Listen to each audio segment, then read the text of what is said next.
Sur ce, je lance l'enregistrement. Excellent. Donc, bonsoir tout le monde. Je vais nommer les noms fêtés des gens qui sont en ligne. Bienvenue encore une fois à Écrire pour exister avec Fêté. Plusieurs l'appellent Maman Fêté, Mamie Fêté, une écrivaine, une auteure de chez nous, une femme qui de grande passion, mais avec une plume extraordinaire, mais surtout un talent de conteur fascinant. Et on l'a déjà découvert en premier atelier. Et sur ce, fêté, on a Irène, Jacqueline, Joël, Marie-Christine, Nadine Ntunga en ligne. Et là, ça continue à entrer. Là, il y a Irène aussi. Et au fur et à mesure. Donc, pour savoir comment ça fonctionne, tous les micros sont désactivés en débutant le webinaire. Et si vous voulez faire une intervention auprès de fêté, il faut lever la main. Il y a un petit clic à faire à côté de votre nom. Je vois la main levée. J'active votre micro de mon côté. Il faut activer aussi de votre côté et la parole sera à vous. Et sur ce, fêté, si on veut commencer par un tour de table ou mettre la table par toi-même pour souhaiter la bienvenue, la parole est maintenant à toi et je te tiendrai au fait là, du nombre de personnes qui entrent en ligne pour nous retrouver. OK. Eh bien, merci beaucoup, Ethel. Bonsoir à tout le monde. Une fois de plus, je retrouve ceux qui étaient là la semaine passée, pardon, avec beaucoup de joie. Et pour les nouveaux venus, je voudrais quand même qu'on puisse faire plus ample connaissance, naturellement. Et si vous le voulez bien, on va aller très rapidement. Je demanderai à ceux qui viennent de se connecter aujourd'hui de se présenter juste votre prénom, la ville d'où vous participez. Avez-vous une expérience en écriture ou pas? Juste très peu, en très peu de mots. Et puis, qu'est-ce que vous attendez à la sortie de cet atelier? Qu'est-ce que vous voulez acquérir? Voilà, quelles sont vos attentes? Alors, je vois Fatima s'était déjà présentée. Irène, on peut commencer par... Je te laisse. Hein. Là-dedans, je vois qu'Irène n'était pas là la semaine passée. Bonjour Ramon Bokilo qui vient de nous joindre de l'Alberta. Tunga n'était pas là la semaine passée. Donc, jusqu'à présent, nous avons 2 personnes qui étaient absentes la semaine passée. Et donc, est-ce qu'on repasse tout le monde, comme ça tout le monde connecte avec tout le monde, ou bien on va juste avec les nouveaux venus? C'est comme tu veux, ma chère. J'ai déjà activé tous les micros. La parole est à toi. OK, très bien. Alors, donc, on va aller, que tout le monde se présente brièvement, alors. C'est bien. On commence par... On va aller avec Irène. Oui, oui, Irène, dis bonjour. Allô, bonjour. Irène est avec Bodi. Ah! Ouais. Ah oui, ils sont toujours ensemble. Et vous êtes d'Ottawa. Oui, nous sommes d'Ottawa, donc vous ne pouvez pas savoir combien on attendait ce moment parce qu'on a raté la semaine dernière. Alors, on a eu une urgence de dernière minute. Alors, donc, on attendait cet atelier avec beaucoup d'impatience. Nous sommes d'Ottawa et puis, ben voilà, donc... oui, nous avons hâte. Et Irène et Body, ce que je disais tout à l'heure, avant que vous arriviez, c'est qu'on enregistre chacun des webinaires, donc vous pourrez en différer, écouter le premier et vous allez voir à quel point ça a été fascinant. Merci, bonne soirée. Jidiri? Oui, bonjour, mon nom est Jidiri, je suis à Edmonton en Alberta. Excellent. Joël? Bonjour, bonsoir, mon nom est Joël, je suis d'Ottawa. Merci. Merci. Jacqueline. Oui, bonjour, je suis Jacqueline et je vis à Aurora, à Toronto. Merci. Marie-Christine? Oui, moi c'est Marie-Christine Macolo, je suis à Niagara Falls, à Ontario, Canada. Merci. Ntunga? Oui, bonjour tout le monde, je suis à Ottawa et j'ai entendu parler du talent de Maman Fêté sur la manière de pouvoir raconter des contes. Donc, je voulais aussi voir si elle pouvait plus parler des outils et la manière de pouvoir le faire. Merci. Fatima?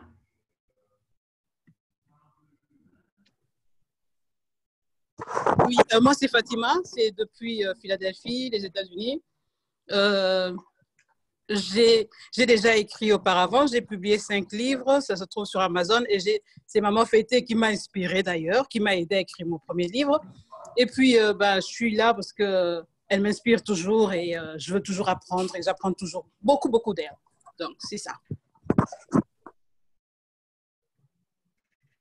Merci. Nadine. Ah, un instant. Nadine.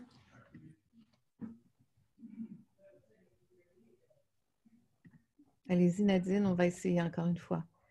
Il faut activer votre micro. Oui, mon nom est Nadine, je suis à Ottawa. Merci, Nadine. Antonine. Oui, bonsoir. Mon nom est Fatigue. Antonine. Je suis à Welling. Merci, Antonine. Il y a des nouvelles. Marlène.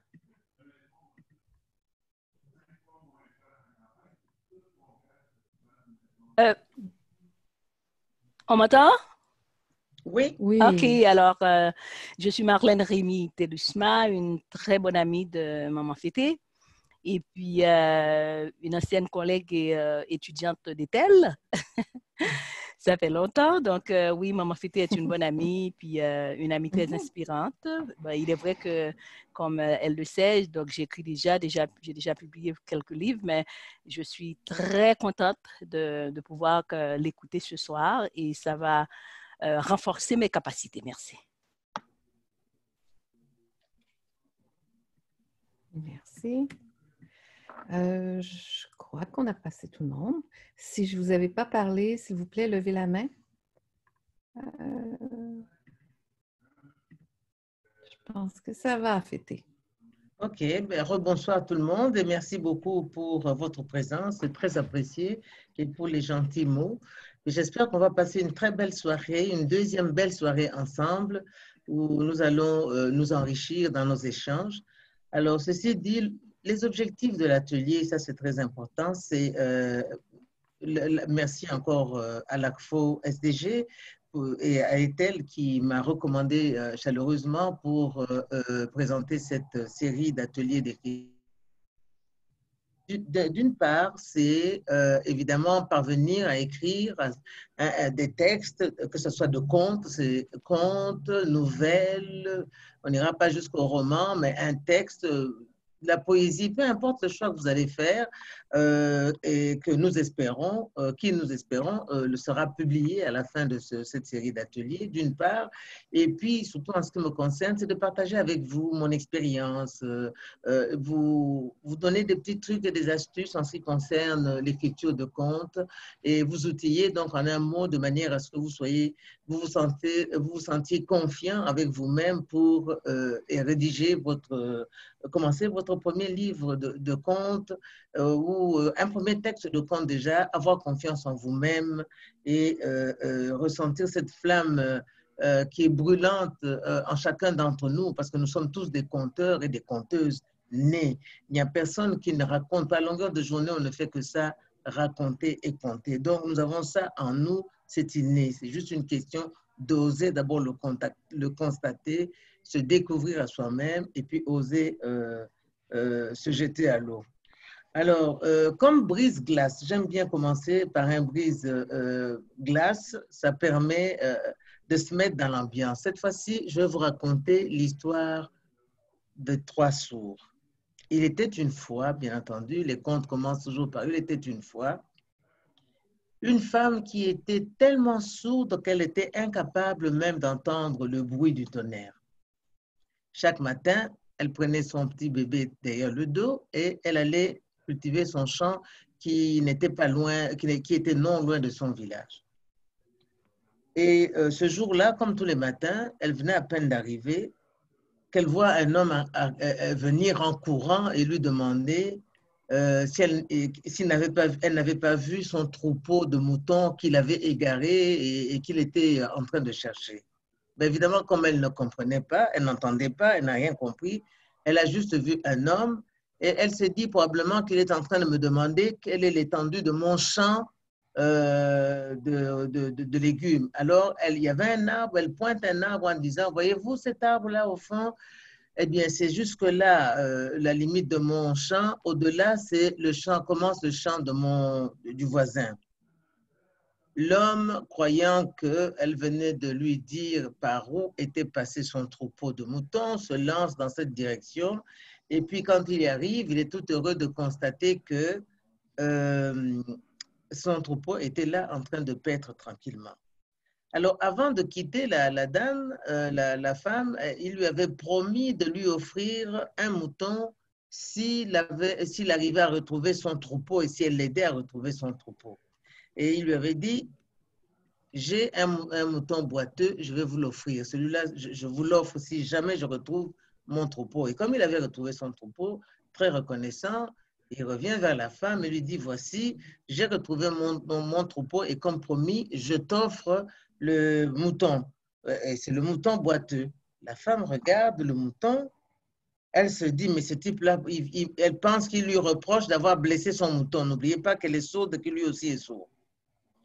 Et elle dit, mais je n'ai jamais vu ton troupeau. Comment veux-tu que je blesse le mouton? C'est pas moi, j'ai rien fait. Comment oses-tu venir me reprocher quelque chose? Et là-dessus, elle se fâche, elle se met à hurler sur l'homme.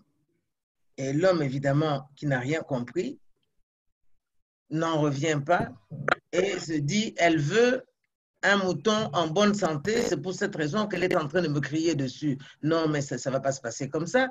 La femme était fâchée, elle dit, je vais aller voir le juge pour l'accuser. Et l'homme se dit, moi aussi, je vais aller voir le juge pour l'accuser. Les voilà tous les deux installés dans leur langage de sourd, en train de se crier dessus. Et ils arrivent au village, le juge est assis sous l'arbre à palabre avec son marteau à la main, puisque c'était ça son métier toute la journée, il attendait les gens qui palabraient. Et autour de lui, il y avait tous les inévitables badauds qui se répétaient tous les jours à écouter et à voir les gens se chamailler et tout ça. Le juge dit à l'homme, à toi la parole le premier, que se passe-t-il? L'homme salue le juge et lui dit très simplement, j'avais perdu mon troupeau. Je suis allé à sa recherche, j'ai croisé cette dame qui m'a gentiment montré la direction qu'avait pris le troupeau. Et je suis allé, je lui avais promis avant que si je retrouvais le troupeau, grâce à elle, elle aura droit à un cadeau. Et je lui ai même dit que j'ai un mouton boiteux, c'est celui-là que je vais lui offrir. On était d'accord. Je suis allé, puis quand j'ai retrouvé mon troupeau, reconnaissant, je lui ai ramené le mouton boiteux. Elle s'est fâchée parce qu'elle voulait un mouton en bon état, alors qu'on s'était bien compris que je lui donnerais ce mouton boiteux.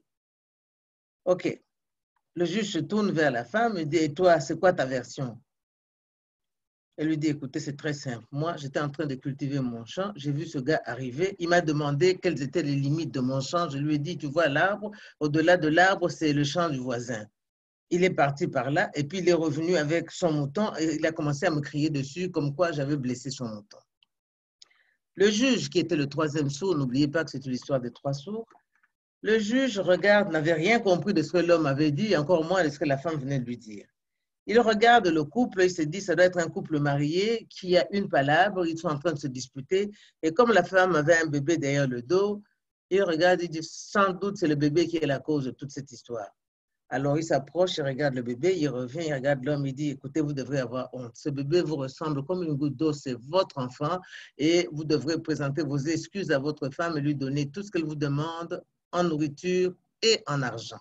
Et là-dessus, le marteau tombe sur la table, l'affaire est jugée et toute la salle, enfin, les spectateurs étaient morts de rire. Ils ont tellement ri que et l'homme et la femme, donc les plaignants, y compris les juges, puisque tous les trois étaient sourds, ils ne comprenaient pas de quoi il s'agissait, pourquoi ces gens-là riaient, ils se sont mis à rire eux aussi à leur tour. Et ainsi termine cette histoire dont la morale est mieux vaut aller là où on tranche la palabre en réconciliant les personnes plutôt que là où la palabre se continue sans fin.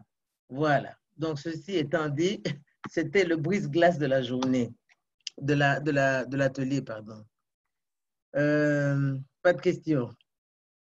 On continue. Alors, je vais faire un bref résumé de ce que nous avons vu la semaine passée. Et parmi le résumé, donc, oui, c'est ça. Non, Ethel, on revient toujours au dia d'avant, au diapositive d'avant. Donc, il y avait le conte et le conte. Donc, éveiller la flamme de l'esprit conteur en soi, c'est ce que je disais tantôt, nous sommes tous des conteurs en puissance, en devenir, endormis ou éveillés, peu importe, mais nous avons tous cette flamme-là de conteur en nous, il suffit donc d'aller le chercher et puis de l'éveiller.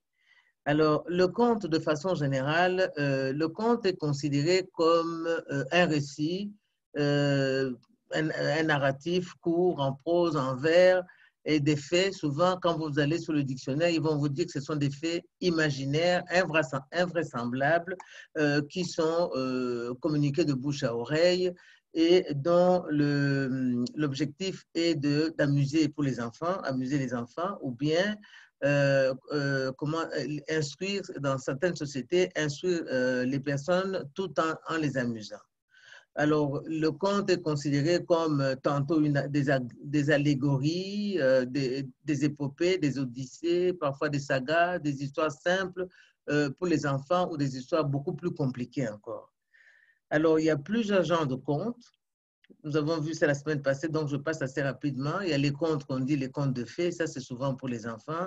Il y a des contes philosophiques aussi, des contes initiatiques, des contes religieux, fantastiques, des contes d'horreur, hein, des contes étiologiques, des contes facétieux, taquins, plaisants, satiriques, modernes aussi, chaque société moderne, et puis des contes de science-fiction aussi. Alors là-dessus, on va aller directement dans le contexte du conte africain, puisque c'est ça qui nous intéresse. Dans les sociétés africaines, qui sont des sociétés de l'oralité, les contes, dans leur ensemble, constituent une gigantesque œuvre littéraire, éducative, culturelle, esthétique, philosophique, morale, spirituelle et initiatique. Les contes traversent les époques et ça ne prend pas une ride, pardon. Au contraire, les contes se nourrissent de chaque époque, de toutes les richesses de chaque époque, tout en gardant l'ossature de base, tout en gardant l'histoire de base qui ne bouge jamais, mais qui peut changer selon le contexte, selon l'époque, selon aussi la région et la population où les contes sont racontés. Alors, le rôle du conte africain est très important parce qu'il sert d'abord à révéler certaines histoires aux enfants, certaines situations aux jeunes, et par-dessus tout à transmettre les valeurs qui sont chères à une société et des valeurs qui sont des valeurs traditionnelles, des valeurs traditionnelles, culturelles, philosophiques et surtout initiatiques. Et les contes en général puisent leur exemple, leur modèle dans le quotidien des gens. Et l'objectif est non seulement donc d'éduquer, de transmettre, mais il y a l'éducation qui est là. En plus de l'éducation, donc, il y a la transmission. Et puis, évidemment, on éduque tout en amusant.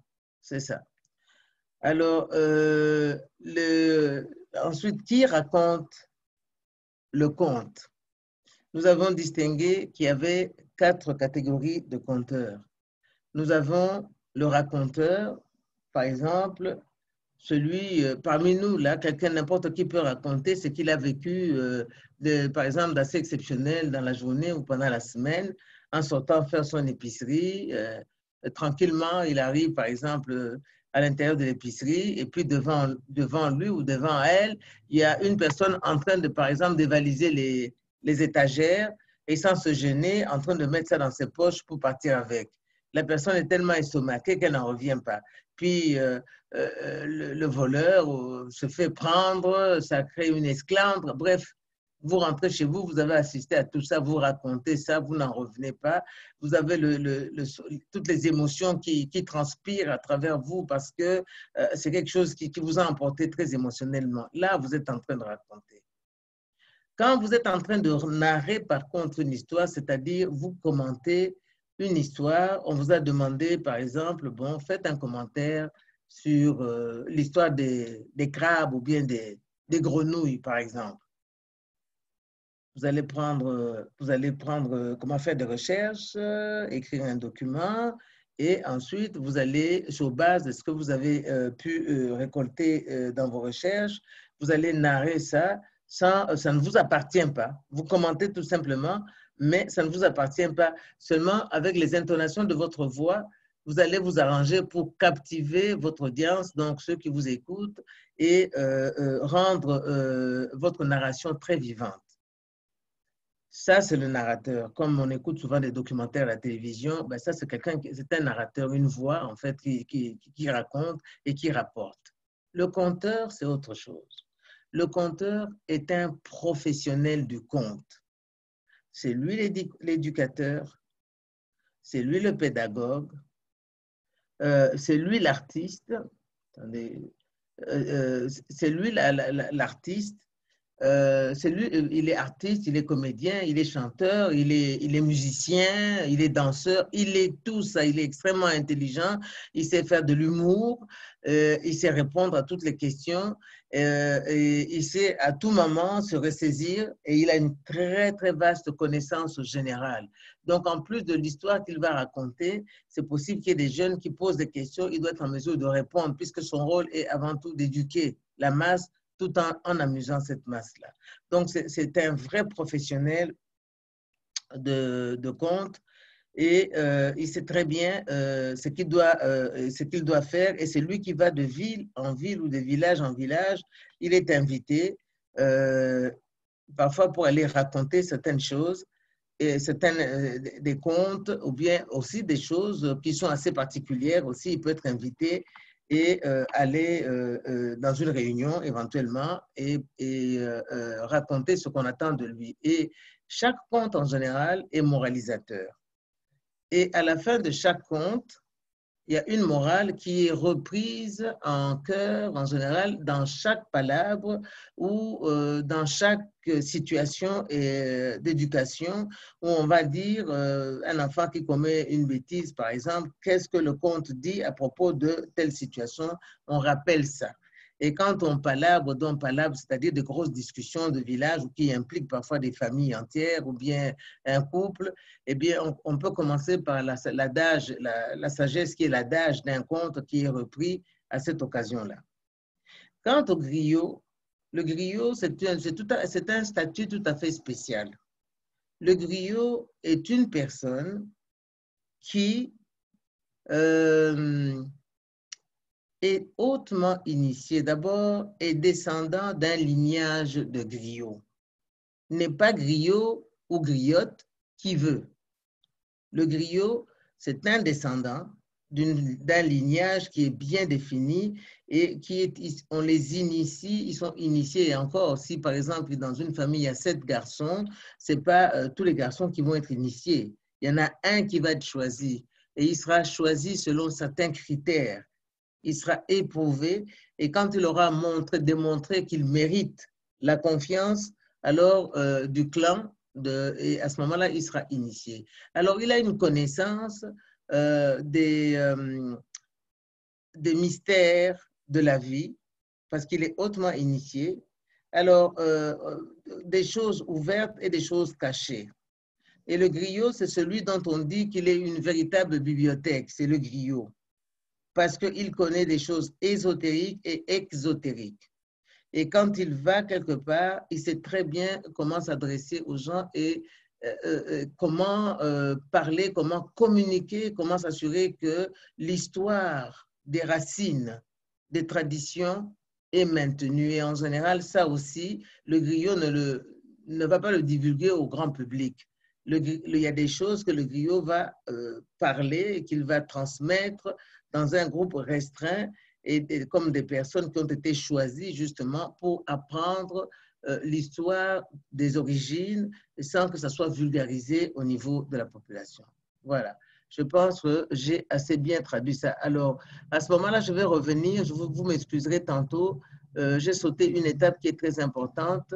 J'ai eu un retour de personnes qui m'ont appelé ou qui m'ont fait savoir par rapport à l'atelier de la semaine dernière. Je leur remercie beaucoup pour leurs commentaires.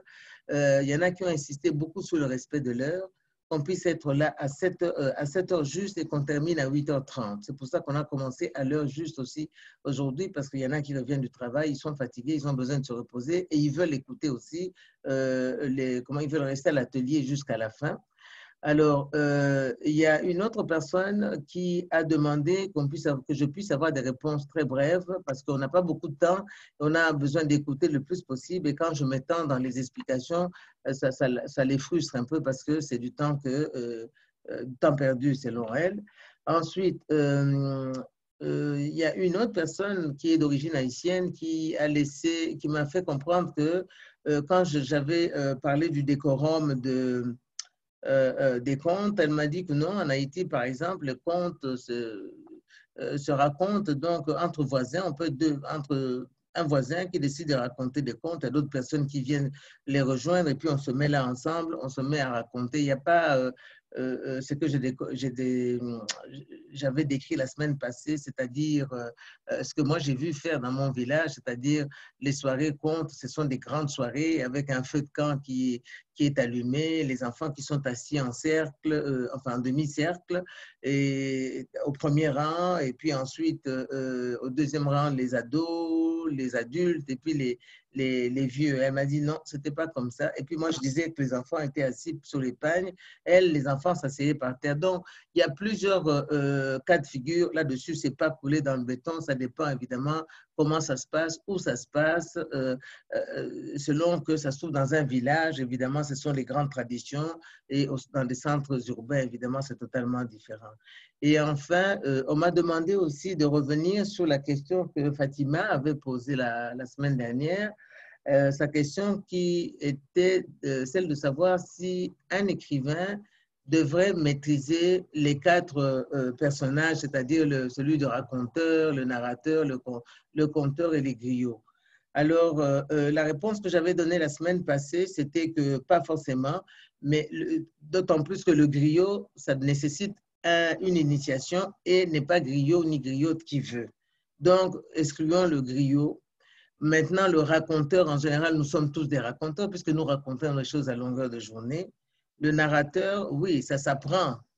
Mais quand on écrit, est-ce que c'est nécessaire d'être performant dans la narration? Je ne sais pas. C'est à chacun d'estimer. Quant à l'art du contage, c'est sûr et certain que un écrivain de contes raconte ses contes par écrit. Donc, quelque part, il ou elle est quand même conteur ou conteuse. J'espère avoir bien répondu à la question. Si je dois me résumer sur cette dernière question, je dirais raconteur, narrateur, conteur, on l'est plus ou moins à des niveaux plus ou moins développés. Griot, ben non, il faut être initié pour ça. Voilà, je m'arrête là et je demande s'il y a des questions qui viennent.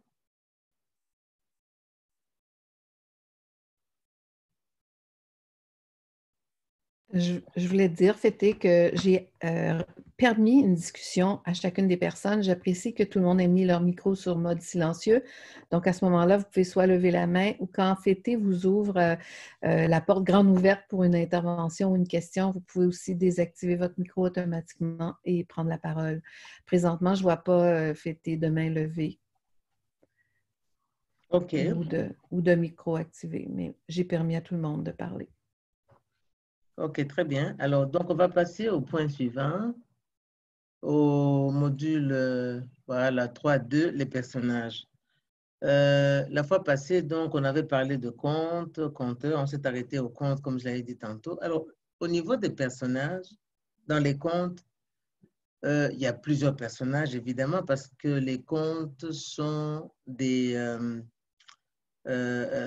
histoires qui, en général, sont puisées dans la réalité sociologique et qui servent par la suite de modèle avec la sagesse qui en sort.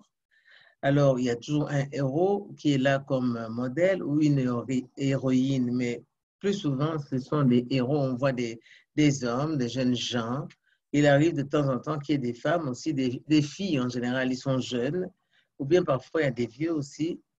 Et dépendamment de la leçon, dépendamment de l'histoire, dépendamment de la fin, de l'issue qu'on veut donner à son conte.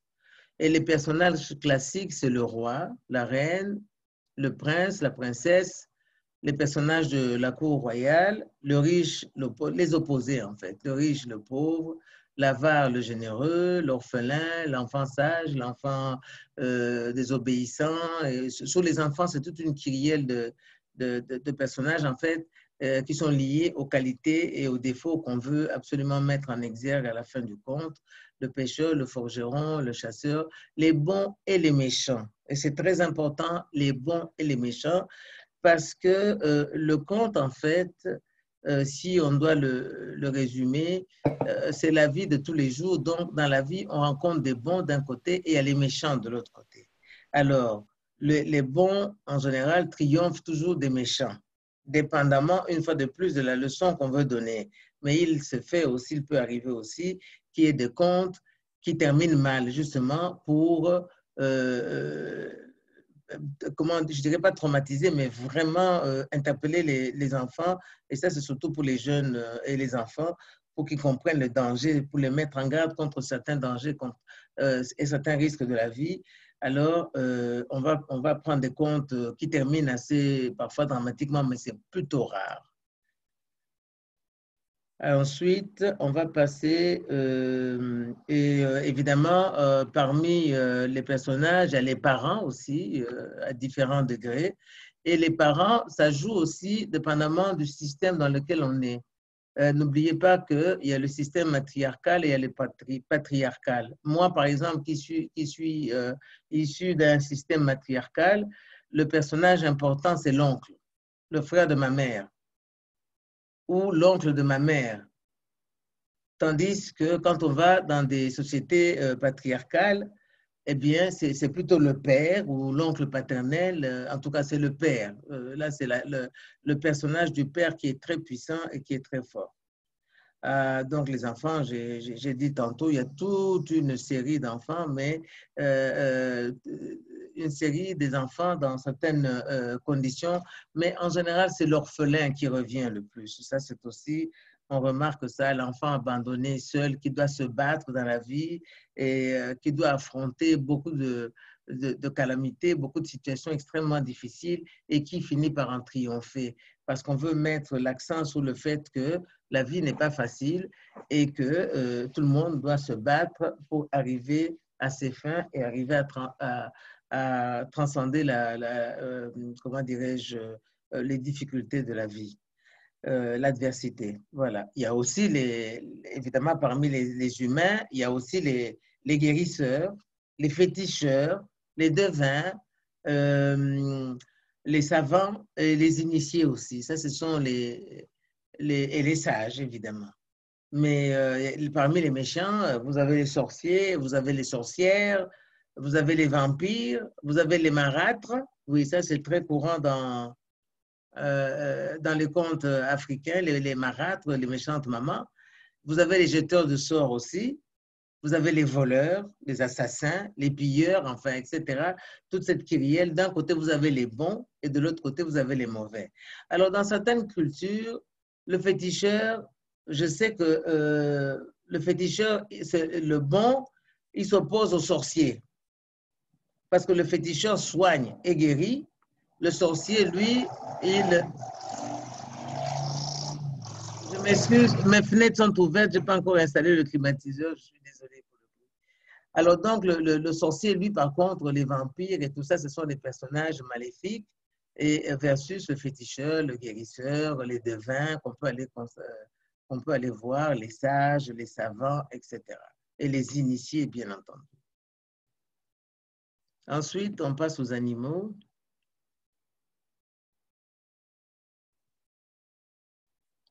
Alors, les animaux, là, je vais m'attarder un peu dessus. Pourquoi? Parce que les animaux, d'abord, pour commencer dans les contes, ils ont droit à la parole comme... oui, il y a une question? Pardon? Il n'y a pas de question? Ethel, est-ce que vous m'entendez? Non, il n'y a pas de question. Oui, il n'y a pas de question. Moi aussi, je m'étais mis en mode silencieux pour OK. que tout le monde puisse bien écouter. Non, il n'y a pas de Bon, questions, c'est quelqu'un avait activé son micro. OK. Alors, au niveau des animaux, je disais m'étendre un tout petit peu parce que dans les contes, les animaux ont la parole, c'est-à-dire qu'ils parlent et ils ont des comportements qui dépendent énormément aussi qui dépendent beaucoup du comportement des humains à leur égard. Par exemple, un conte, juste un exemple, où le coq se fâche après les humains parce qu'il estime qu'il est injustement traité et il va refuser de chanter, il va aller porter plainte à la cour royale chez le roi lion. Et pendant son absence, ça va être le désordre au village. Donc ça, c'est juste une parenthèse pour dire que les animaux ont une certaine puissance aussi, contrairement à ce que les humains pensent. Ils sont dans une interaction et c'est extrêmement important dans les contes que les humains tiennent compte aussi de leur présence, de leur apport dans leur vie. Et ça, c'est très important. Alors, nous avons des animaux domestiques. C'est en général le chien, c'est le chat, ça dépend des régions, ça peut être l'âne, ça peut être le cheval, ça dépend à quel endroit de l'Afrique on se trouve. Il y a les animaux de la ferme, les poules, les canards, etc. et tout ça. Alors là, maintenant, on va passer au niveau des animaux de la forêt. J'aimerais attirer votre attention sur le fait que la nature, dans son intelligence infinie, a séparé les blocs de vie, j'appelle ça comme ça. C'est-à-dire que quand vous allez dans une savane africaine, vous avez des animaux qui ne sont que des animaux de la savane que vous n'allez jamais, mais au grand jamais, retrouver dans la forêt. Et vous arrivez dans la forêt, vous trouvez une autre catégorie d'animaux, que vous ne retrouverez jamais, par exemple, dans l'eau, et ainsi de suite. Et dépendamment aussi des régions, vous avez des animaux qui vivent dans des régions d'Afrique que vous ne retrouverez jamais dans d'autres régions. Alors, c'est ainsi que, pour redresser les choses, pourquoi je dis ça? Je sais qu'en Occident, on a décrété que le lion était le roi de la forêt. Et je me suis toujours posé la question de savoir sur quelle base. Le lion ne sort jamais de la savane. Regardez tous les documentaires, vous ne verrez jamais un lion dans la forêt, ça n'existe pas. Le lion vit dans la savane et à côté de lui, il a son garde à manger, ce sont les biches et bon, il y a les phacochères, il y a la hyène qui est très proche, etc. et tout ça. Mais le lion ne va jamais, mais jamais dans la forêt. Il n'approche même pas la forêt. Les éléphants sont dans la savane. Vous les voyez même dans la steppe, mais vous ne verrez jamais les éléphants dans la grande forêt. Ça n'existe pas. Donc, les animaux vivent dans leur périmètre et qu'ils respectent absolument. C'est magnifique, j'ai visité plusieurs fois les parcs. Quand vous voyez la vie des animaux, vous vous rendez compte à quel point nous, les humains, on est des petits. On n'est même pas capable de respecter la nature. Et donc, quand vous allez dans la forêt, à ce moment-là, vous avez affaire au léopard. Lui, c'est le roi de la forêt. Et il se camoufle tellement bien qu'on a intérêt à ne pas le croiser parce qu'il se camoufle sous les feuilles et donc il est très difficile à détecter. Mais il vit dans la forêt et c'est lui qui règne en maître et seigneur dans la forêt. La savane, c'est le lion, la forêt, c'est le léopard. Et quand vous poussez plus loin, vous allez dans l'eau, par exemple, dans la rivière et le fleuve, c'est le crocodile qui est le maître dans l'eau. C'est pour ça qu'on dit d'ailleurs que si le poisson sciure vient vous dire que le crocodile est malade, il faut le croire puisqu'ils vivent tous ensemble dans l'eau. Et quand vous allez dans le désert, vous trouvez également d'autres espèces d'animaux qui n'existent pas ailleurs. Le guépard, par exemple, vit du côté, dans des régions désertiques et vous ne le retrouverez pas ailleurs. Et il y a des espèces qui sont uniques, comme l'okapi qu'on ne voit que dans un parc au Congo, mais qu'on a pris comme symbole, mais que certains considèrent comme un animal idiot. Il est moitié zèbre, moitié genre cheval ou quelque chose comme ça, ou en tout cas, il combine à lui seul deux espèces. Et il a le dos un peu raide comme un cheval, mais il est plus court sur pattes. Il est spécial, on ne le trouve que là. C'est comme le bonobo, le singe, on ne le trouve qu'au Congo, on ne le trouve pas ailleurs. Donc, il y a des animaux qui sont comme ça dans des espaces bien spécifiques. Et dans cet espace, dans leur habitat, là où ils sont, il y a un respect total. Ils se respectent de façon incroyable. Les animaux sont très respectueux les uns envers les autres. Et donc, ça, c'était quelque chose de très important. C'est pour ça que dans les contes, très souvent, vous allez voir que l'animal sert de... comment dirais-je, de sage. L'animal est sage et il enseigne. Et il y a des gens qui prétendent écouter, comprendre le langage des animaux. Et en général, ceux qui le comprennent prétendent que les animaux leur donnent des enseignements et qu'eux, ils suivent ces enseignements-là. C'est possible. C'est fort possible. Je ne peux pas le dire, je ne peux pas le jurer. Mais ça, c'était quelque chose d'extrêmement important. Quand vous écrivez des contes, vous pouvez utiliser les animaux et vous pouvez jouer avec, justement, sous ce jeu-là de dialogue entre les animaux, leur donner un rôle et dépendamment toujours de la leçon que vous voulez donner. Et n'oubliez pas non plus que le rôle que vous allez donner à votre animal ou à la bête que vous allez choisir, il faut lui donner toute sa sagesse et en même temps, je recommanderais toujours d'aller vous informer pour savoir si, quelles sont les caractéristiques qu'on affuble à l'animal. On va dire par exemple que le renard est très rusé, l'âne est bête, voyez-vous, et le singe est sage. Bon, maintenant, il faut aller chercher toutes ces qualités-là. Ça va vous faciliter pour l'écriture de votre conte.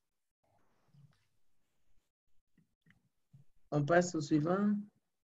Alors, maintenant, on en vient aux êtres surnaturels. Il y en a plein dans les contes. Et pourquoi le conte africain fait recours à ces êtres surnaturels? D'abord, il faut signaler qu'en Afrique, les gens vivent très, très proches de la nature. Ils sont très, très proches de la nature. Et comme aimait dire mon père, les gens commerçaient avec la nature. Ils savaient comment commercer avec la nature. Et si vous permettez, je vais faire juste une petite parenthèse. Je suis en train d'écrire l'histoire de mon père et il parle de son père, donc de mon grand-père. C'est quelque chose de fabuleux. Donc, ça se passe à une époque où vraiment vous sentez que dans les villages, les gens vivaient une vie tellement imbriquée avec la nature qu'aujourd'hui, ce qu'on peut trouver absolument surnaturel, eh bien, à l'époque, c'était tout à fait naturel. Donc, dans les contes, vous avez le vent, qui est les éléments comme le vent, le feu, la terre, l'air, l'eau, ça parle. Le vent a cette réputation d'aller porter, il est porteur de nouvelles. Le feu a cette réputation de soit sévir quand ça ne va pas, purifier pour se débarrasser des mauvaises choses. Ça, c'est le feu. La terre en Afrique, c'est quelque chose de fantastique parce qu'il n'y a rien qui se fait sans la terre. Dans tout ce qui se fait comme guérison ou même comme palabre, la terre est témoin de tout. Elle est très vivante. Et la similitude que je peux faire ici, c'est par rapport, quand on voit ce qui se passe avec les Amérindiens, comment les natifs ici, les autochtones, comment ils sont accrochés à leur terre, eh bien, c'est à peu près la même chose. En Afrique, la plupart des guerres même, ce sont des guerres de terre. On se bat pour la terre. Mais la terre, ce n'est pas tout simplement la possession. Quand on pousse la réflexion plus loin, la terre en Afrique, c'est le lieu où la vie se passe, où le nombril, le bout du nombril des enfants sont enterrés. Donc, ce sont des ramifications qui vont des personnes au-delà des personnes jusque dans la terre. Et c'est pour ça qu'on est extrêmement attaché à sa terre. C'est une relation physique, elle est viscérale. On ne peut pas vous déplacer. Ce n'est pas pour la valeur de la terre, parce que l'espace en Afrique, ce n'est pas ça qui manque. Mais les gens sont accrochés à leur terre parce que leur terre a une histoire qui est liée à eux. Et comme ils sont liés à cette terre, leurs ancêtres sont de cette terre et appartiennent à cette terre, vivent dans cette terre, même s'ils ne les voient pas, ils savent qu'ils sont là. Et par conséquent, quand on vient déloger les gens, c'est ça qui pose énormément de problèmes. Et quand vous allez, par exemple, dans les tribunaux, la plupart des dossiers, ce sont des affaires de terre. Les gens se battent entre eux pour la terre. Et ce n'est pas une mince affaire. Ce n'est pas pour l'eau, ce n'est pas pour l'air, ce n'est pas pour le vent, ce n'est pas pour le feu, c'est rien que pour la terre. Et ça, c'est extrêmement important de bien réfléchir. Et pour les personnes qui me suivent en ce moment, qui sont liées à cette culture-là, réfléchissez un tout petit peu profondément pourquoi il y a tant de guerres de terre en Afrique. Ce n'est pas une question de possession de richesse, c'est une question beaucoup plus profonde que la richesse matérielle. Alors, nous avons aussi les esprits, les génies et les dieux. Les esprits, évidemment, il y a les bons et il y a les mauvais. Les génies, en même temps, les bons aussi, les mauvais, et les dieux, pareil. Là aussi, il faut faire un petit arrêt pour expliquer que les esprits, dans la compréhension de l'Afrique, c'est souvent les esprits de la famille. Il y a des bons, il y a des mauvais. Mais souvent, il y a les esprits de la famille. Les bons, ce sont les esprits de votre famille. Les mauvais, ça peut être des esprits de quelqu'un qui va aller, qui vient d'ailleurs. Donc, quand vous écrivez votre conte, votre héros, à un moment donné, va se retrouver dans des problèmes. Il peut faire appel aux esprits de sa famille. Il peut connaître l'esprit premier, donc l'esprit aîné de son lignage. Il peut faire aussi appel à cet esprit-là. Et les génies, souvent, ce sont les génies de la nature. Génies de la source, donc de l'eau. Vous avez les génies de la forêt, les génies de la mer. En général, dans un village, ce sont des génies qui sont les génies des champs. C'est un peu, je dirais, un peu l'équivalent peut-être des gnomes, des elfes et tout ça.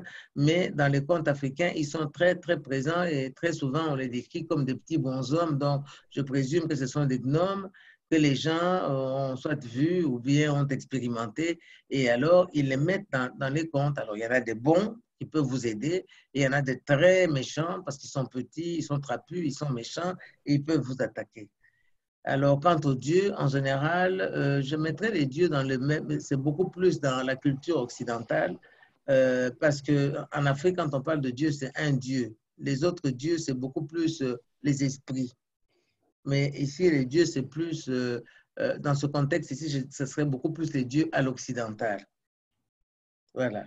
Vous avez des questions? Pas de main levée, mais... Pas de complément non plus? OK. Si vous voulez commenter, vous pouvez activer votre micro. Moi, Ouais. j'ai permis la discussion à toutes et tous. Il n'y a pas de, oui? Pas de commentaires? Pas encore. OK. Alors, les êtres fantastiques et maléfiques, bon, j'ai parlé des gnomes, bon, je reprends ici les sorciers, on en a parlé, mais ce serait plutôt les gens, la sirène, elle revient très souvent dans les contes. Et la sirène, ce qui est très intéressant aussi, dans toute l'Afrique, malgré le fait que nous parlons des langues et dialectes différentes, pratiquement dans toute l'Afrique, on l'appelle, à peu d'exceptions près, elle porte le même nom. Et ça, j'ai toujours trouvé ça fantastique. On l'appelle Mami Wata. Et dans toute l'Afrique. Donc, il y a comme une sorte de... Je ne sais pas comment dire ça, comment est-ce possible qu'elle est... je pense qu'elle est la seule à avoir un nom qui est connu à travers toute l'Afrique. Elle est souvent aux abords de l'eau, elle chante, elle appâte les jeunes gens. Elle est plutôt maléfique, elle est rarement considérée comme une rencontre intéressante. Tous les contes qui circulent sur elle sont plutôt du style assez négatif. Alors voilà un peu en ce qui concerne la sirène, les gnomes, je vous ai dit, ça fait partie des personnages que j'ai cités tantôt. Alors, dans les contes, il y a les objets. Les objets qui enchante le conte, c'est-à-dire la calebasse, qui est très présente, parce qu'une calebasse, on puise de l'eau à l'intérieur de la calebasse, mais la calebasse, symboliquement en Afrique, aussi représente le ventre de la femme. Donc, la calebasse va parler facilement. Si la porteuse de calebasse, en général, c'est une femme, a des problèmes ou quoi que ce soit, elle va aller puiser de l'eau et puis l'eau dans la calebasse va se mettre à parler. De même que la cruche, c'est un instrument aussi qui revient beaucoup dans les contes et qui est enchanteur aussi. Ou la bouteille, c'est toujours les contenants. Ce sont des contenants. Et parfois, ça peut être une pierre aussi. Une pierre qui est comme un talisman qu'on va confier à quelqu'un qui a une mission. Et une perle, ou même un bâton de pouvoir aussi. Ça peut être ça aussi. Ensuite, il y a les instruments, mais parmi les instruments, ce sont plutôt les instruments qu'utilise le conte quand il raconte son conte. En soirée, bon, il joue le tambour pour réveiller les gens. Et puis, ça peut être le tam-tam. C'est différent, tambour et tam-tam. Hein? Ça peut être la flûte, ça peut être le sifflet, ça peut être n'importe quel instrument. On a vu ça la fois passée. Et surtout, les contes sont agrémentés de devinettes, charades ou énigmes. Alors, je vais mettre un petit point, puis la fois passée, j'avais demandé, j'avais fait une devinette. Attendez, excusez-moi, je vais chercher. Pour ne pas que vous vous endormiez, il fait tellement chaud, je vous assure que moi-même ici, excusez-moi, je suis en nage. Alors, si vous permettez, on va faire quelques devinettes. Je ne sais pas s'il y en a parmi vous qui sauront. Alors, je vais commencer par... Nous sommes deux voyageurs, infatigables. Nous nous déplaçons toujours en sens opposé. Qui sommes-nous? Réveillez-vous. Deux voyageurs infatigables qui circulent toujours en sens opposé. Qui sommes-nous? Emmanuela a une réponse. Oui? Allez-y. Il faut activer votre micro, Emmanuela. Ah, elle n'a pas de micro. Vous pouvez écrire dans la boîte de converser. On va lire votre réponse. Je peux essayer de répondre? Ah oui, allez-y, vas-y. Est-ce que ce sont les pieds? Non. Oh. Est-ce que je peux répondre? Oui. Les oreilles. Allez-y. Non. Je peux? Oui. Les yeux? Non. Oh. Ok, on va voir. Quelqu'un d'autre? OK. Marlène? Non, est-ce que c'est les mains? Non. Non. Jacqueline, le soleil et la lune. Bravo, c'est Jacqueline qui a trouvé. Le soleil et la lune. Ah. Voilà. Bravo, Jacqueline. Je suis capable d'abattre un arbre sans hache. Qui suis-je? Nissi, qui suis-je? C'est le vent? Oui. Bravo. Qui a trouvé? Marlène? Oui. Bravo. Alors, ma maison n'a pas de porte. Non, ça, on l'avait fait la semaine passée. Ma porte ne ferme jamais. Qui suis-je?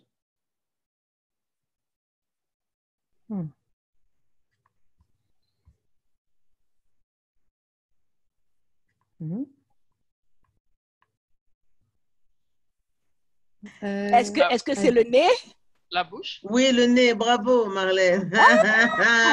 Bravo. Alors, je suis l'unique femme capable de mettre au monde des milliers d'enfants à la fois. Qui suis-je?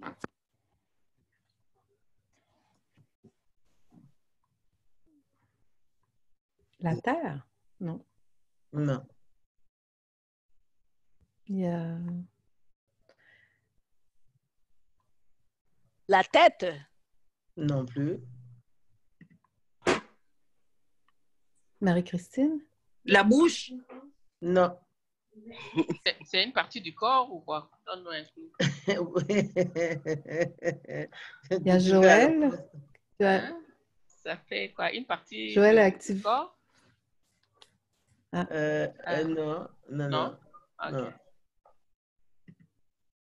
Est-ce que c'est la mer? La mère des milliers d'enfants. Oui, la mer. Où se trouvent les poissons, non? Non, non, non, non, non, non. Mhm. Alors, vous donnez votre langue au chat? Il y a Marie-Christine. Alors, il y a Emmanuela qui dit les ovaires. Non, non, non, non. Les ovaires des milliers d'enfants à la fois, c'est un peu trop quand même. Non, non, non, non, non. Il y a Vas-y. Marie-Christine, vous pouvez activer votre micro. Non, je crois que c'est Adèle plutôt. Hein? Est-ce que c'est un arbre Il y a Adèle aussi.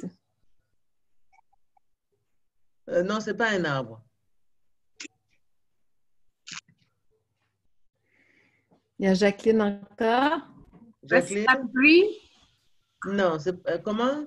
La pluie. Non, ce n'est pas la pluie.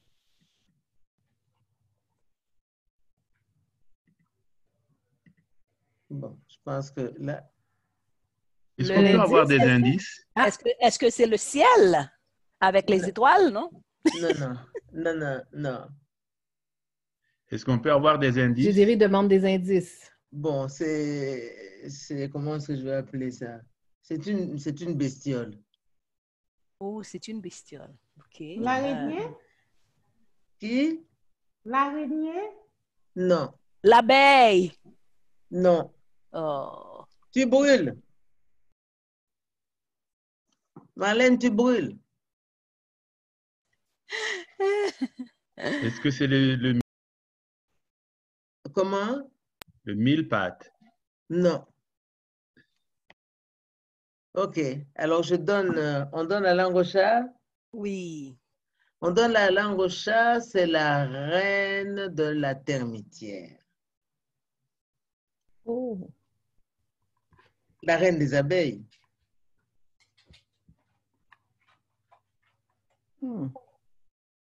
Oui? Vous n'êtes pas d'accord? Non, on est d'accord, mais on n'y aurait jamais. Bon, moi, je n'y aurais jamais pensé. Oui, c'est ça. Et enfin, Et tu peux nous relire? Oui, pardon?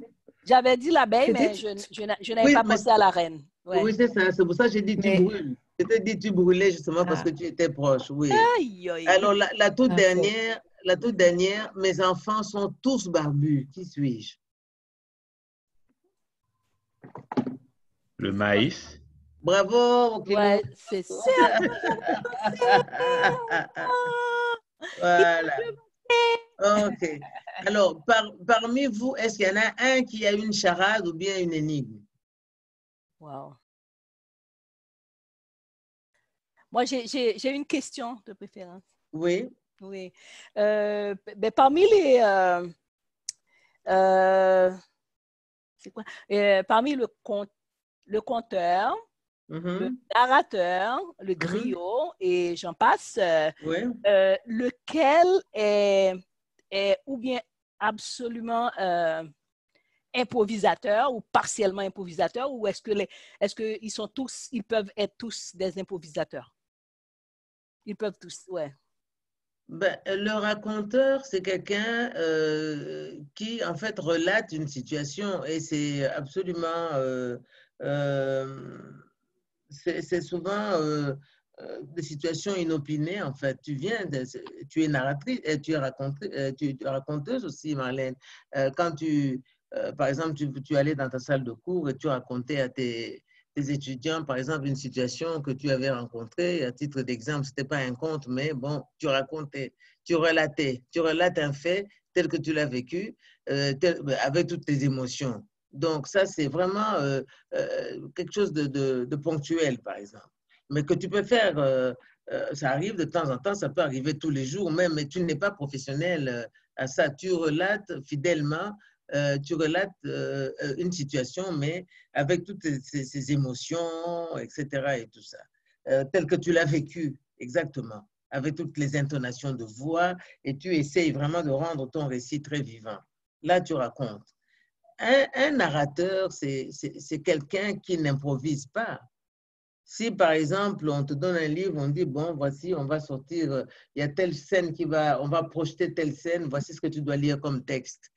Toi, tu vas lire le texte, donc tu es en train de répéter un peu un texte qui est en rapport avec l'image qui est en train d'être projetée, ou même tout simplement, même s'il n'y a pas d'image, mais on te donne un texte, par exemple, pour lire, tu vas lire ça. Un conteur, c'est lui qui est en principe supposé être le maître du conte, donc capable d'improviser. C'est un professionnel, donc à partir du moment où on parle d'un professionnel de son art, ben, il est capable d'improviser et il doit pouvoir improviser, obligatoirement. On peut, par exemple, lui donner... en fait, il improvise, mais il improvise dans le cadre des contes. Attention, Marlène, nous sommes en Afrique, là, enfin, chez les Noirs, si tu veux. Donc, les contes existent. Il peut inventer ses propres contes, mais il sait très bien qu'en racontant, il éduque, en même temps, il amuse, et en même temps, il sait où est-ce qu'il veut emmener le public. Parce que quand les soirées de contes, il n'y a pas que les enfants. Il y a tout le monde qui est présent. Et chacun, les enfants apprennent, ils ont les yeux qui papillonnent là, comme des étoiles, ils apprennent. Les ados ont déjà entendu ça, donc ils savent ça, ça leur rappelle déjà ce qu'ils ont entendu.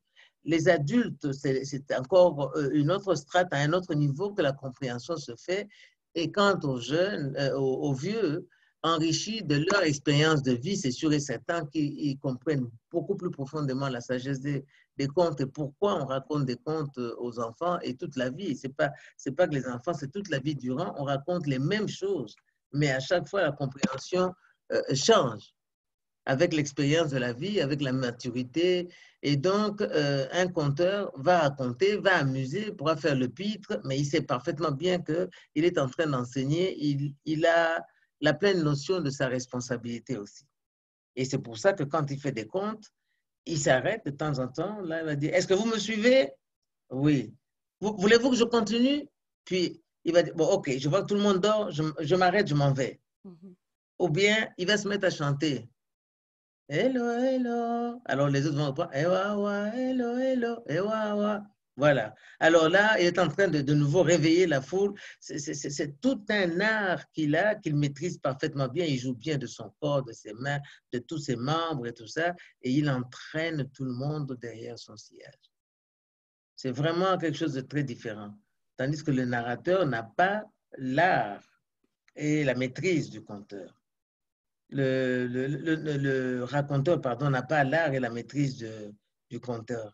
Le narrateur, lui, c'est une personne qui relate. Moi, je le vois beaucoup plus. C'est un rôle plus plat, donc plus classique, plus prosaïque. Il raconte ce qu'on lui a demandé de raconter. Il relate, en fait, bon, 100 000 lieues sous les mers, on lui a donné le texte et il est en train de lire les commentaires des images qui passent. Il le lit très bien, enfin, il le dit, pas forcément qu'il lit, mais il le dit très bien, à tel point qu'il vous entraîne même au fond de la mer avec lui et tout ça.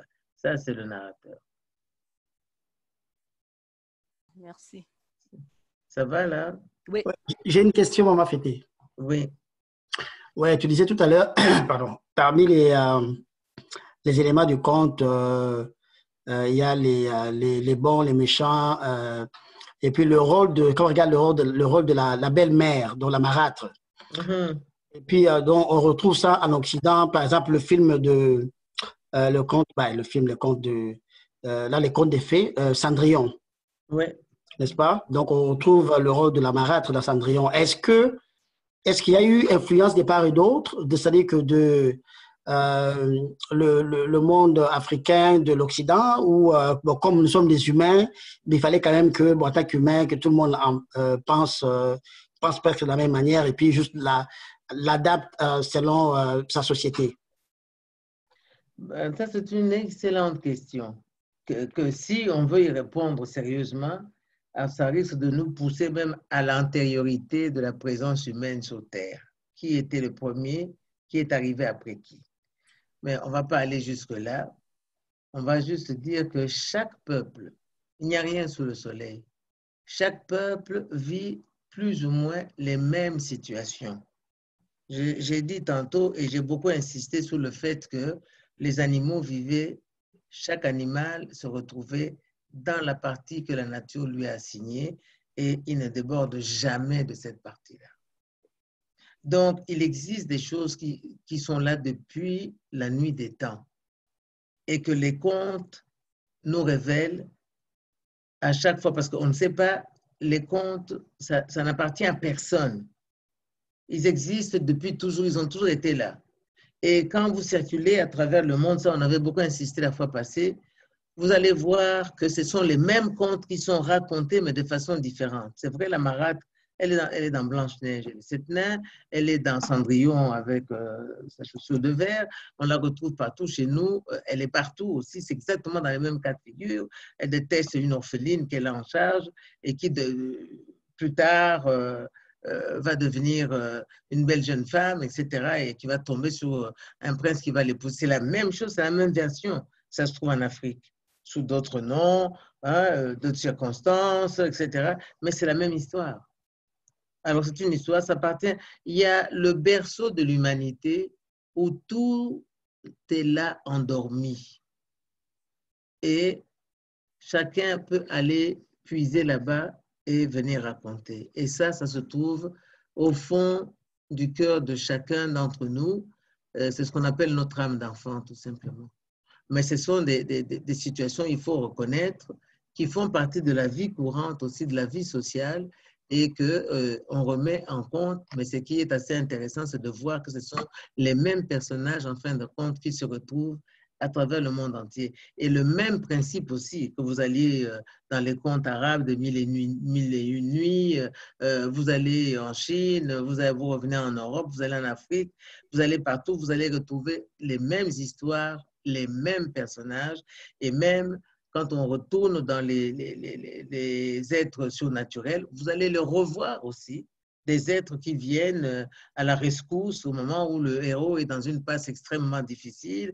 On va lui donner soit une pierre, soit n'importe quoi comme protection, et par la suite, et par la suite,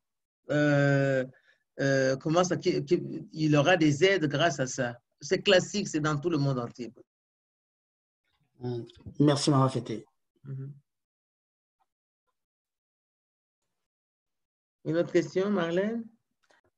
Non, ce n'est pas une autre question. Je suis tellement d'accord avec, avec la réponse, donc j'ai souri. Ok, c'est bien ça.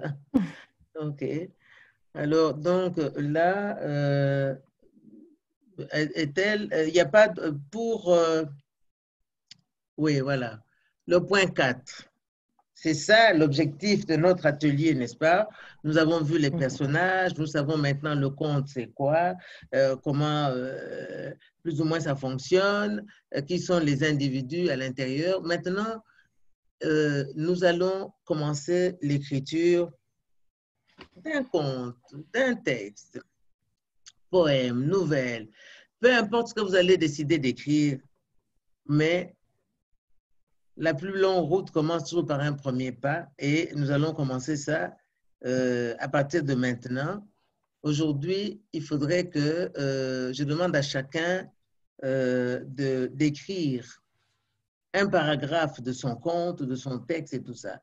Alors, premièrement, comme on avait dit la fois passée, pas de panique, faites-vous confiance. Sachez que vous êtes la seule personne à connaître ce que vous voulez dire, personne ne le sait. La meilleure façon on reviendra là-dessus, d'écrire, c'est d'écrire comme vous parlez. Vous racontez une histoire à quelqu'un d'autre, écrivez exactement dans les mêmes mots, dans un premier temps. Ne cherchez pas de grands textes, n'allez pas chercher des choses extraordinaires, écrivez comme vous parlez. Tout simplement. Et choisissez un sujet amusant. Il faut s'amuser. C'est pas un devoir qui doit devenir contraignant, au contraire. Et je suggère même qu'il y ait des personnes qui puissent se regrouper éventuellement, pour ceux qui sont inconfortables, qu'ils se mettent ensemble pour pouvoir, pour écrire à deux, par exemple. Par exemple. À 2 ou 3, ça dépend.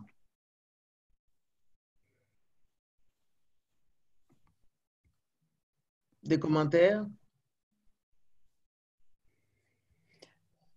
Donc, on amène notre texte à la prochaine session, Fété? C'est ça Ben, l'objectif? oui, je souhaiterais quand même qu'on démarre. C'est pour ça que j'aimerais connaître le feedback des autres aussi. Qu'est-ce que vous en pensez? Est-ce qu'on peut, oui, et je suis disponible, bien entendu. Vous avez mon numéro de téléphone, vous pouvez m'appeler à tout moment, on peut discuter sur les sujets, il y a divers sujets. Et moi, j'étais en train de penser que l'actualité est très riche en sujets. Je ne sais pas ce que vous en pensez. De la paragraphe à remettre la prochaine Il y fois. a OK. Adèle qui a activé son micro. Oui, Adèle. Je voulais juste demander si ce ne serait pas possible aussi peut-être de nous suggérer des sujets. Il y a Fatima qui vient d'écrire quoi? Écrire comme vous parlez, elle trouve ça très beau. Voilà. Voilà une poète aussi. Écrivez comme vous parlez, c'est très beau et bien dit. OK, voilà. Merci, merci Fatima. Emmanuela, voulez-vous reprendre les consignes du paragraphe à remettre la prochaine fois? Ben, écoute, Manu, ça, c'est vraiment un premier pas. Un paragraphe. Le paragraphe, c'est « Il était une fois ». C'est comme ça commence un conte. Alors, il était une fois. Il faut commencer d'abord par choisir le texte. Par exemple, Adèle, pour te répondre, ouais, c'est ça, un paragraphe d'un conte, d'une nouvelle, d'un texte, une poésie, une prose, c'est comme vous voulez. Sentez-vous libre. On est là pour nous éclater et puis écrire quelque chose. Et c'est vraiment l'époque. Cet atelier ne pouvait pas mieux tomber parce que c'est tellement riche en ce moment.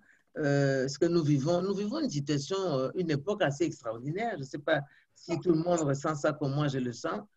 Nous avons... Pardon? Il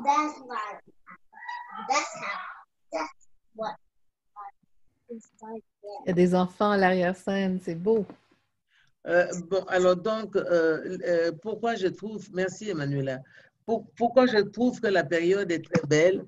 Elle est riche. Regardez un peu le COVID-19. Qu'est-ce que ce virus nous apprend aujourd'hui, à nous en tant qu'humains? C'est un virus qui s'est introduit de façon absolument inattendue dans nos vies, sans avoir été invité même. Et puis brusquement, toute l'effervescence que nous connaissons tous les jours, on se réveille, on a des programmes urgents dès le matin. C'est urgent. Il y a des urgences qu'on ne peut pas remettre parce que c'est comme ça. Et chaque jour, c'est la même course qu'on a après nous-mêmes. Parce qu'on doit remplir ceci, on doit accomplir cela et tout ça. Et des urgences à ne pas remettre, merci et tel. Et donc, tout à coup, on nous dit, confinez-vous. Et chaque jour, c'est la même course en plus. Des urgences, on ne peut pas remettre, mais comme c'est bizarrement, tous les jours, c'est la même course qu'il faut faire. Merci et tel. Et donc, on nous dit, confinez-vous, tout s'arrête là. Et c'est terminé. Et tout à coup, les urgences, eh bien, maintenant, il n'y a plus d'urgence. Et de toute façon, on n'a pas le droit. On doit s'arrêter net et c'est fini. On doit rester à la maison. Et alors, il y a ceux qui tremblent de peur. Il y a ceux qui n'y croient pas. Il y a ceux qui sont contrariés. Il y a ceux qui pensent qu'on se fout de leur tête. Bref, il y a plusieurs états d'âme qui passent par là. Et en fin de compte, toi qui vas t'asseoir dans ton coin, là, tu te mets à réfléchir à ce phénomène-là. Ça te parle de quoi? Ça te dit quoi exactement? Donc, oui, mais c'est vrai. Autant d'états d'âme à décrire. Ça te dit quoi? Il y a des gens qu'on a perdu de vue depuis des années, tout à coup, qui vous appellent, il faut tomber des nues. Moi, ça m'est arrivé, ça a dû prendre 2 minutes avant que je puisse identifier la personne. Alors donc, oui, donc chaque situation est arrivée. Il y a eu des choses extraordinaires. On a regardé les gens. Vous savez qu'on n'a pas l'habitude de se regarder souvent dans les yeux. On a perdu cette belle habitude de se voir, de se regarder dans les yeux comme ça, même en se parlant. On se regarde, mais on ne se voit pas. Ou on se voit, on ne se regarde pas.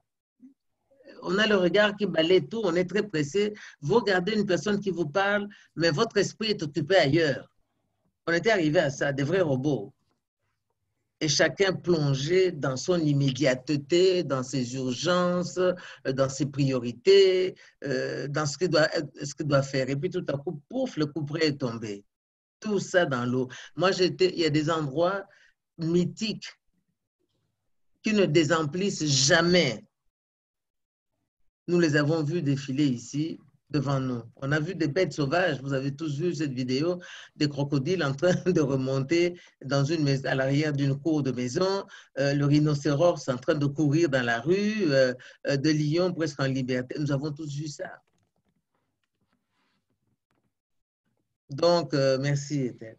Alors donc, ceci dit, ça donne plusieurs idées par rapport au COVID-19. Je trouve que c'est un sujet qui est pour le moment, pour moi, je trouve qu'il est assez inépuisable, dépendamment de l'endroit, de comment on le prend. On le prend comme un monstre qui est venu nous embêter. On peut le prendre comme un petit insecte de rien du tout qui est venu terrasser l'homme puissant et chaud de lui, croyant dominer toute la nature.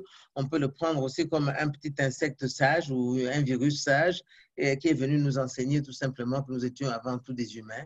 Il peut aussi être venu pour nous rappeler aussi que nous sommes tous occupants de la terre et personne n'a le droit de se croire plus important que d'autres. En fait, voilà toutes ces idées-là qui peuvent sortir, ou bien vous pouvez aller chercher autre chose aussi. Par exemple, et commencez toujours par « Il était une fois ». Parce que quand vous commencez par « Il était une fois », directement, ça vous pousse vers une histoire, l'histoire que vous voulez raconter.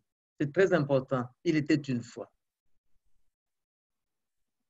Voilà, c'est tout c'est ce que je peux vous suggérer. Et vous commencez par là, il était une fois un virus du nom de Corona. Et puis vous allez chercher, vous verrez que j'étais très étonné. Il y a une église en Italie qui s'appelle Sainte Corona, par exemple. Je ne savais pas, mais ça existe. Une crypte Sainte Corona est compris tout simplement contre les virus. Donc, allez faire vos recherches aussi, c'est très intéressant. Ça va encore enrichir votre texte. Parce que dans les contes, n'oubliez pas, il y a toujours ce côté, n'oubliez jamais, le conte doit vous parler, le conte vous parle au fond de votre cœur. Oui, c'est ça, merci Marlène qui écrit que le COVID-19 nous rend tous égaux. Et ça, ce sont des choses qui sont merveilleuses. Nous avons la chance exceptionnelle de vivre ça. Et si nous pouvons tous arriver avec un petit texte, peu importe, ce n'est pas une question de longueur, ce n'est pas une question de grandiloquence, ce n'est pas une question des mots qui vont trébucher dans tous les sens et commencer à claquer comme des castagnettes espagnoles. Non, c'est juste une question tout simplement. Un conte, c'est simple, c'est limpide. Ça parle au cœur. C'est pour ça que ça garde toujours cette fraîcheur que nous avons tellement, on se sent tellement bien quand on lit ou bien qu'on écoute un conte, parce qu'il s'adresse à cette partie qui est absolument pure en nous et qui est inviolable, inviolée, qui reste telle qu'elle et qui fait que nous sommes ce que nous sommes. Alors donc, allez puiser de ce côté-là et puis venez avec des textes très, très, très simples. Il était une fois quelque chose. Voilà, il est 20h17, je ne voudrais pas que... Il est 20h, comment? Il est 20h20 et ici 20h28. Quelle heure est-elle? Il est 20h20. Ok, parfait. Il nous reste exactement 10 minutes. On peut rapidement entamer l'autre diapo, peut-être, ou bien, parce que je voulais juste montrer comment on va activer le compte rapidement, l'autre. Voilà. Alors, pour écrire, on reviendra en détail la semaine prochaine, mais voici rapidement, pour écrire le compte, vous avez une situation qui démarre. La femme qui était tranquillement dans son champ en train de cultiver, elle était sourde, n'est-ce pas?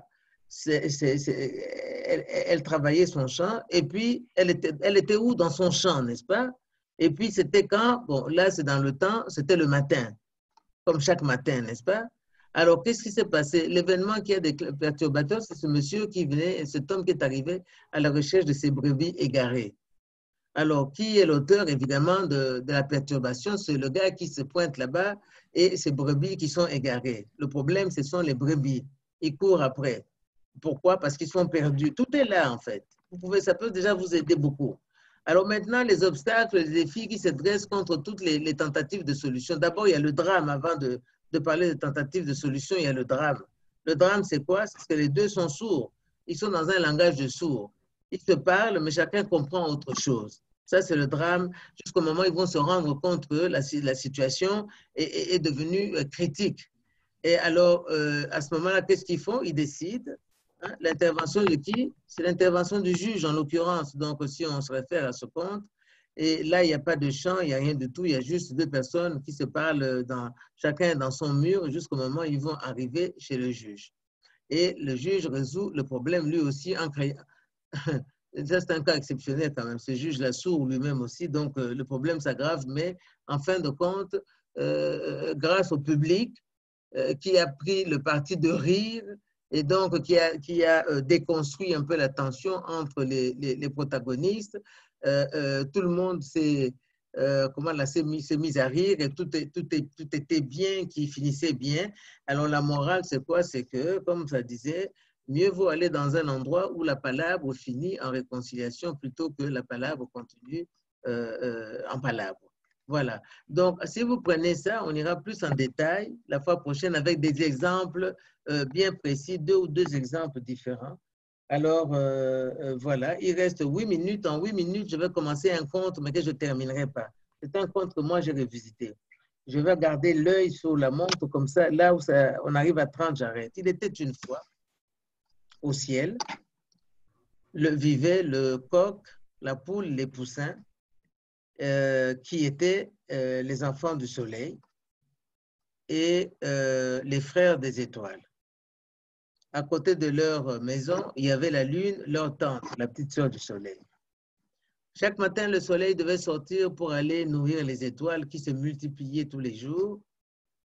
Et donc, un jour, n'en tenant plus, il est parti voir sa sœur, la lune, et lui dit, écoute, est-ce que tu peux t'occuper du coq et de sa famille parce que je n'ai vraiment pas le temps de m'occuper d'eux, je dois m'occuper des étoiles. La lune a accepté, dit, il n'y a pas de problème, tu sais, ce sont mes neveux, je les aime bien, tout ça. Et tout s'est bien passé jusqu'au jour où il y a eu des bouleversements pas possibles au ciel. La lune est entrée dans une de ses fureurs, dans ces mauvaises lunes, justement. Elle ne supportait plus le bruit du coq et des poules et des poussins, elle n'en pouvait plus et tout ça. Elle se retranchait dans son coin, elle criait tantôt, en tout cas, elle était dans des changements de mood, d'humeur, pardon, excusez-moi, à tel point que le coq, dès qu'il la voyait approcher, prenait la poule et les poussins, ils allaient se cacher derrière une étoile éteinte, l'ombre d'une étoile éteinte. Un jour où la lune s'est vraiment sentie très mal, ce jour-là, le coq et sa famille se sont montrés infernaux et la lune a décidé de les évacuer. Il fallait absolument que ces volailles quittent le ciel. Alors, elle les a amadoués d'une voix très douce. Elle a acheté des confiseries. Elle dit, venez, venez, mes neveux, mais je vous aime bien, venez. Et je vais vous raconter des histoires. Elle avait l'habitude de leur raconter de belles histoires qui étaient puisées dans les contes de la Voie lactée. Et le coq et sa famille aimaient beaucoup ces contes. Donc, le voilà assis. Elle dit, approchez, approchez, je vous ai aménagé un endroit, asseyez-vous là. Ils sont allés s'asseoir à l'endroit qu'elle avait désigné. Or, la lune attendait le jour où les portes du ciel et celles de la terre allaient coïncider pour balancer le coq et sa famille hors du paradis, du ciel. Et c'est ce qui s'est passé, c'était ce jour-là. C'était une nuit où les portes du ciel et de la terre se sont bien connectées et la porte du ciel s'est ouverte, le coq et sa famille se sont retrouvés donc à tourbillonner dans le ciel. Ils ont tourbillonné avant d'aller s'écraser sur la place d'un village ici sur Terre. Les villageois qui voyaient pour la première fois des êtres plumés se sont approchés très inquiets en se demandant ce qui leur arrivait. La poule, le coq et les poussins étaient groggy, aucun de deux ne bougeait. Finalement, la fille du chef est partie, elle était très curieuse, elle a bougé la poule. La poule a commencé à reprendre un peu conscience et finalement, elle s'est réveillée. Et les villageois leur ont demandé, mais d'où venez-vous? La poule qui dit, je ne me souviens plus du tout, là, j'ai la tête qui tourne, je ne me souviens pas. Peut-être le coq mon mari peut se souvenir. Le coq, lui, était complètement groggy. Il a commencé doucement, doucement, doucement à se remuer. Et finalement, il a repris pleinement sa conscience. Il dit, oui, je me souviens. C'est cette méchante tante, la lune, qui nous a jetés dehors. Elle nous a menti en disant qu'elle allait nous raconter une histoire et finalement, c'était pour nous jeter à l'extérieur. Elle est très méchante. C'est fini, on ne veut plus en entendre parler. Les villageois très étonnés qui disent, vous venez d'où du ciel? Le coq qui dit oui, et la poule qui avait retrouvé d'ailleurs son caquettement, qui dit oui, oui, oui, on était au ciel, c'est la tante, la lune qui nous a jetés dehors. Ah bon? Et au ciel, qu'est-ce que vous faisiez là-bas? Mais on vivait chez notre père le soleil, et comme il partait nourrir les étoiles, il n'avait pas le temps de s'occuper de nous. Bref, elle raconte l'histoire. Et le chef du village qui était là, qui écoutait, qui dit, mais au ciel, vous mangez quoi, vous? Et la poule dit, mais au ciel, tout est lumière, on ne mangeait que la lumière. Et les villageois de reculer d'un peu, ah waouh, la lumière. La poule dit, oui, on ne mangeait que la lumière. Et vous, ici, vous mangez quoi? Et le chef lui dit, écoutez, vous êtes les enfants du soleil, nous sommes les enfants de la terre. Le soleil réchauffe la terre fait pousser plein de choses. Vous voyez des plantes, de légumes, et nous nous nourrissons de ça. D'ailleurs, j'ai une poignée de graines, essayez. La poule a pris, elle a essayé, elle dit, bon, c'est pas trop mal. Alors, le chef dit, bon, ok, vous allez rester avec nous et nous allons vous donner des graines pour manger. On vous garantit votre pitance, donc les graines. Et la poule dit, mais moi, qu'est-ce que je peux vous donner? Ah non, non, pas question. Écoutez, dit le chef, vous êtes trop maigre pour ça. Non, non, ça va s'arrêter là. Non, on vous prend en charge, c'est suffisant. La poule, décidément, pourquoi je l'appelle le poule? La poule et le coq se sont retirés dans un coin. Et après avoir eu un petit conciliabule, ils sont revenus. Et la poule a dit, écoutez, moi, je prends des œufs. Et je vous promets de vous donner un œuf à chacun par jour, mais vous devez me promettre de garder suffisamment pour assurer la continuité de notre race, de notre peuple. Et les œufs que je vais vous donner, si vous l'ouvrez, vous verrez le jaune d'œuf rappelle notre père, le soleil. Le blanc, c'est notre mauvaise tante, la lune. Et ça donnera beaucoup de vitamines à vos enfants qui vont grandir et ils deviendront très forts. Et le coq a promis, il dit, moi, comme je sais chanter, je vous promets de chanter chaque matin et ainsi, vous saurez à quelle heure vous levez pour aller vaquer à vos occupations. Sur ce, l'accord fut conclu, tout le monde dansa toute la nuit jusqu'au moment où, bien sûr, le drame survint. On va s'arrêter là, la suite, ça sera pour la semaine prochaine. Voilà. Je vous remercie beaucoup d'avoir assisté. À suivre. On se retrouve la semaine prochaine. Bravo, bravo, bravo. Merci beaucoup, merci. Bravo. Merci. Bravo. Très Ben, enrichissant. au nom de tous les participants et participantes, merci beaucoup, Fété. Puis oui, il y a des commentaires. Il y a des commentaires? Oui.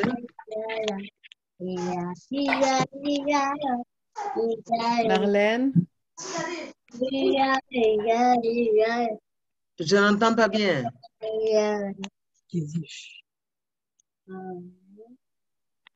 Qui parle en ce moment? Je crois que c'est des enfants. Moi, j'ai juste hâte de connaître la suite de l'histoire.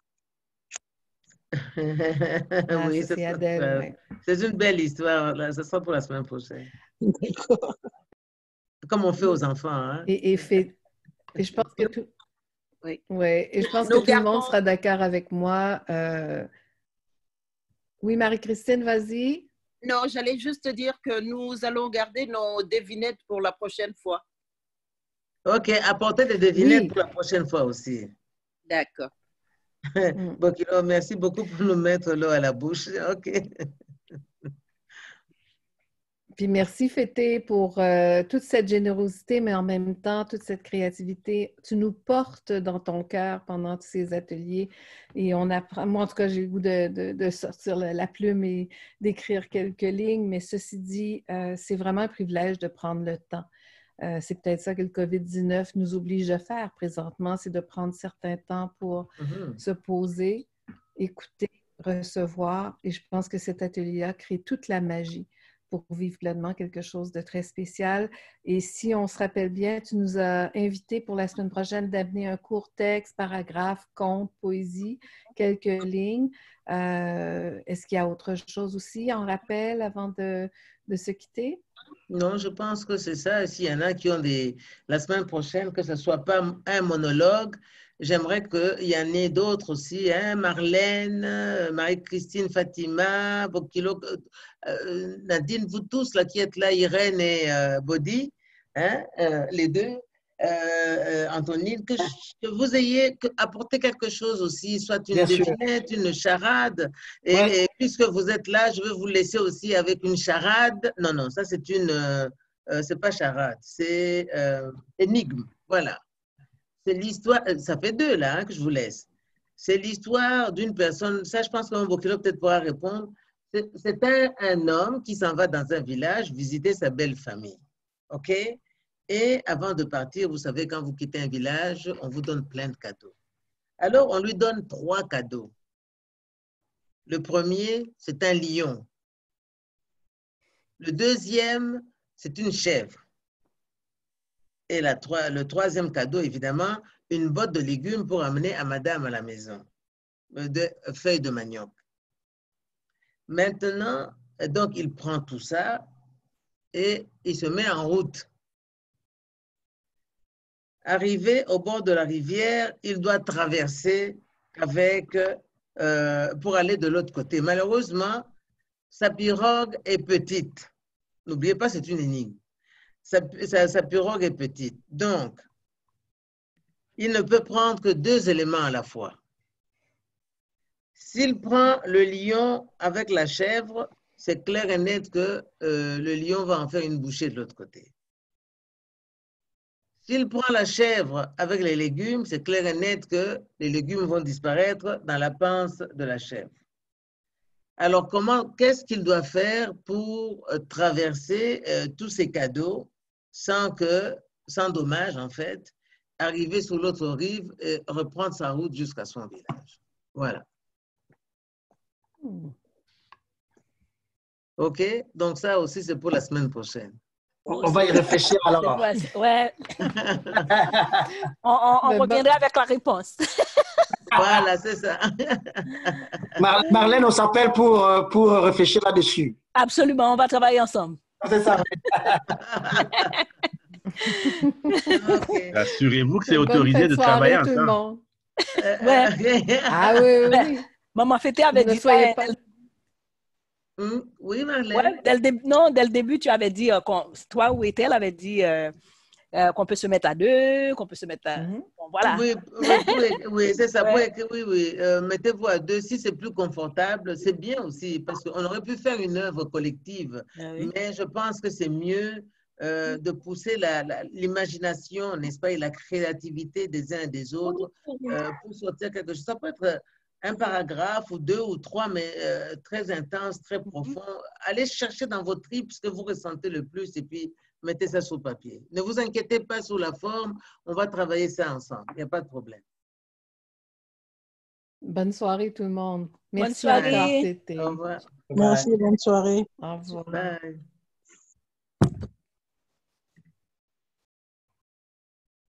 Voilà. Bye, Ethel. Tout le monde est parti. Bravo. Et non, Fatima est encore là. Bye.